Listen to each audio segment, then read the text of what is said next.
भैया 1 kilo कोटू, 1 kilo सिंघाड़ा आटा, सेंधा नमक, व्रत के चावल, साबूदाना 2 किलो ही कर दो। और ये चिप्स व्रत के हैं क्या? हाँ बहन जी, ये आगे सारा माल व्रत के लिए ही है। तो ये व्रत की नमकीन, चिप्स, पापड़ ये सब भी 5-5 पैकेट कर ही दो। अरे गायत्री, तू कुछ खरीद नहीं रही? तूने भी तो नवरात्रि व्रत रखे है ना? नहीं भाभी, व्रत में ये और मैं इतना कुछ नहीं खा पाते हैं। बस थोड़े से आलू ले लूंगी, वही उबाल लूंगी। अच्छा चल ठीक है भैया, ये सामान पैक कर दो और ये आपके पैसे।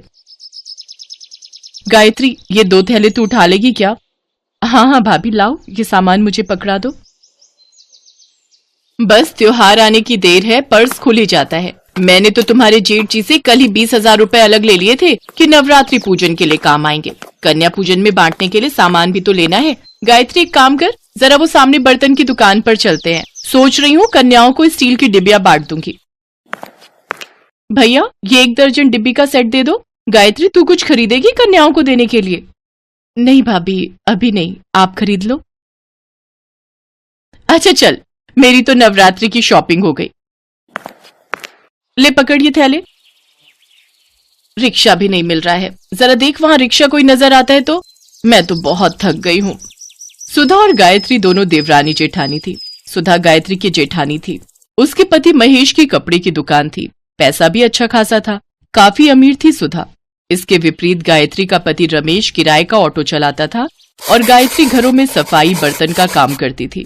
गायत्री और रमेश दोनों मिलकर ही घर का खर्चा चलाते थे। सुधा गायत्री का बहुत फायदा उठाती थी। गायत्री सुबह शाम घरों में काम करती तो दोपहर के समय सुधा अपने साथ काम पर लगा लेती। वो बेचारी जेठानी को मना भी नहीं कर सकती थी। दोनों के घर पास थे, इसीलिए सुधा अक्सर गायत्री को काम के बहाने बुला लेती थी। बात सुन गायत्री, ये थैले तो वहां रख दे और फ्रिज में कल के राजमा पड़े हैं, तू निकाल ले। लेती जा, बच्चे खा लेंगे। साथ में चावल उबाल लियो। और सुन, दोनों कमरों की बेडशीट भी बदलनी है, वो भी बदल दे। तकिए की कवर नए चढ़ा दे, मैं पलंग पर ही निकाल कर रखाई हूँ।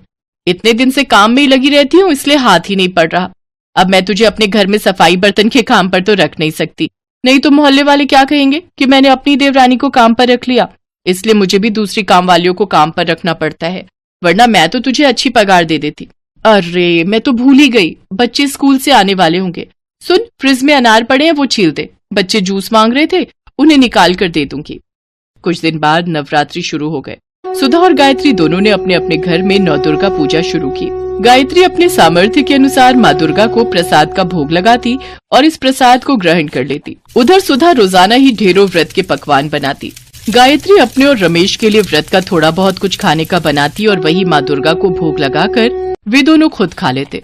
सुनो, मैं सोच रही थी कि कल तुम जब शाम को आओगे थोड़ा कन्या पूजन का सामान खरीद लाना। ठीक है गायत्री, मैं लेता आऊंगा। अगले दिन रमेश ने जो पैसे कमाए उसमें से उसने ऑटो के किराए के पैसे दे दिए। बाकी उसके पास जो कुछ पैसे बचे थे उनसे उसने सामान खरीदा और पिछली सीट पर थैली रखकर ऑटो में घर आने लगा। तभी 2 लड़के उसके पास आए और बोले, भैया हमें थोड़ी दूर तक छोड़ दोगे? रात हो गई है, यहाँ कोई ऑटो वाला दिखाई नहीं दे रहा है। अब हाँ, मैं तो इसी रास्ते से घर जा रहा हूँ, आप दोनों बैठ जाओ, मैं छोड़ दूंगा। रमेश ने दोनों लड़कों को ऑटो में बिठा लिया। कुछ दूर जाकर वो दोनों लड़के उतर गए। रमेश घर आ गया, पर जैसे ही उसने सीट पर देखा तो उसके सामान की थैली गायब थी।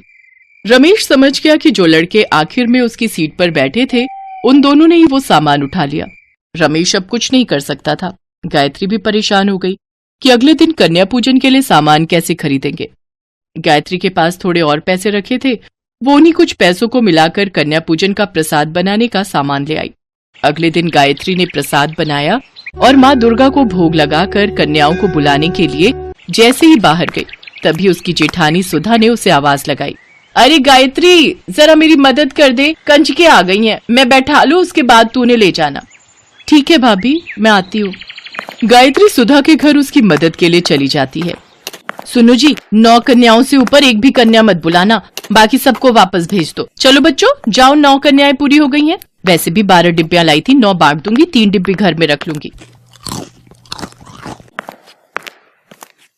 अरे गायत्री, तेरे दोनों बच्चों के लिए तो कंजक बची ही नहीं। कोई बात नहीं भाभी, मैंने घर में भी प्रसाद बनाया हुआ है, यहाँ कंजकों को पूरा हो गया, ये बहुत अच्छी बात है। अच्छा, मैं बच्चों को ले जाऊं? ये भी इंतजार कर रहे होंगे, इन्हें भी काम पर जाना है। ये सारी कन्याएं ले जाएगी? इतना प्रसाद भी बनाया है तूने? कोई नहीं भाभी, माँ दुर्गा के आशीर्वाद से जितना बनाए है उतना पूरा हो जाएगा। पर कन्याओं का खाली हाथ लौटना सही नहीं। घर में आई कन्याओं को भले ही थोड़ा प्रसाद दे दो, पर उन्हें ऐसे नहीं मोड़ सकती। चल तेरी मर्जी, तेरे जेठ जी बुला रहे, मैं उन्हें प्रसाद दे दूं। चलो बच्चों, अब तुम मेरे घर चलो।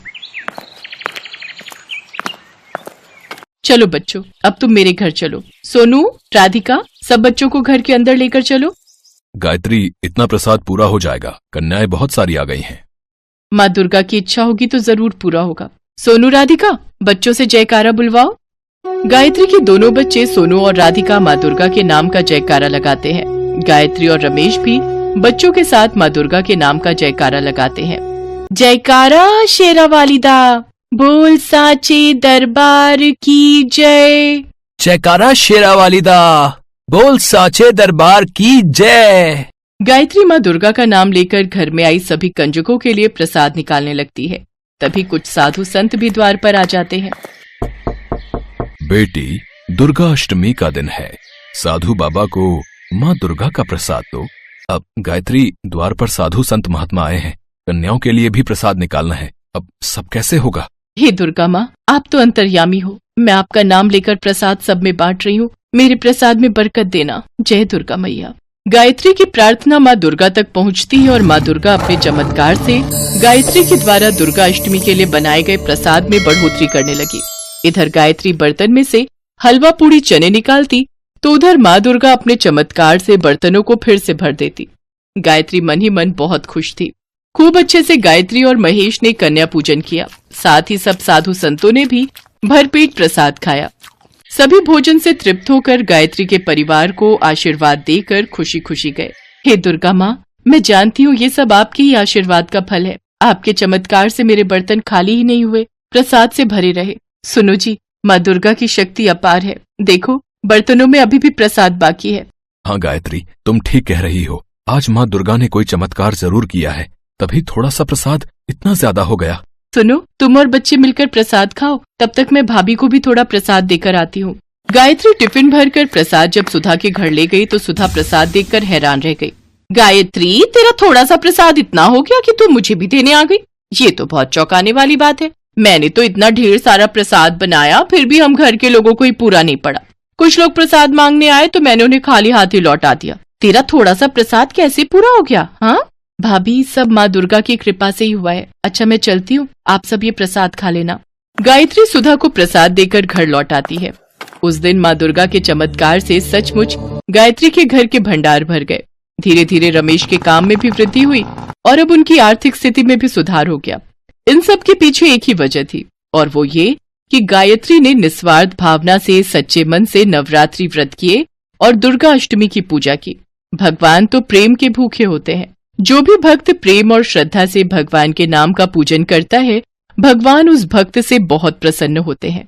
कहते हैं, माँ दुर्गा अपने भक्तों को कभी भी निराश नहीं करती। यदि उनकी पूजा सच्चे मन से की जाए तो वो अपने भक्तों के सारे कष्ट दूर कर देती है और अपने भक्तों के घर में धन धान्य और सुख समृद्धि की वर्षा करती हैं।